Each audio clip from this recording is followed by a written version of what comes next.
Just a little under 2 weeks away, and we've nearly reviewed every Best Picture nominee this year. Our penultimate Best Picture review is yet another foreign film, co-produced by Poland and the United Kingdom. Distributed here in the United States by A24, The Zone of Interest revolves around Rudolf Höss, the Nazi commandant in charge of Auschwitz, and his family as they live their daily lives next door to the concentration camp. Written and directed by Jonathan Glazer, and starring Christian Friedel as SS Commandant Höss, the film is unique in its focus of the everyday life of evil, showing the Höss family as they live their lives with nothing but a brick wall separating them from what could be considered the most heinous place in history, is both jarring and eye-opening. Höss, who historically maintained an apathetic view on his deeds, only ever showing any sign of remorse days before his execution, is played so by Friedel alongside the rest of the Höss family. Their lives are almost relatable in their day-to-day.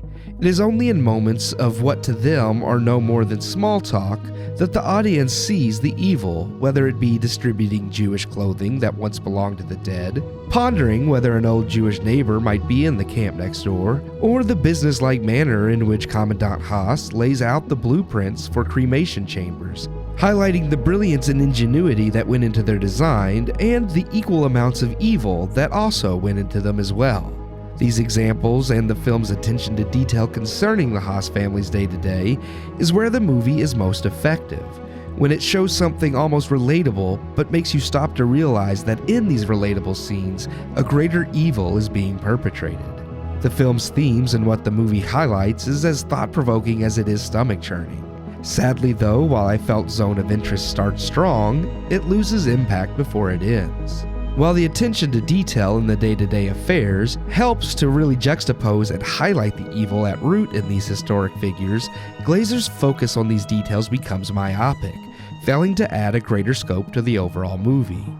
I appreciate the film showcasing the life of the Höss family while not making them sympathetic. The Höss's apathetic attitude, while historically accurate, is all we are left with by the film's end.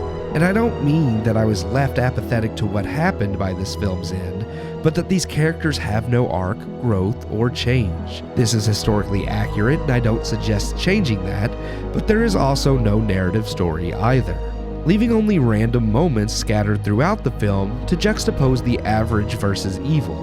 And while this works as a one-time reflection, it doesn't necessarily leave you with anything edifying to return to. With no emotional arc, no character growth, and no general story arc either, the film is just an artistic reminder of everyday evil. Significant, yes, but not as profound as the film presumes itself to be.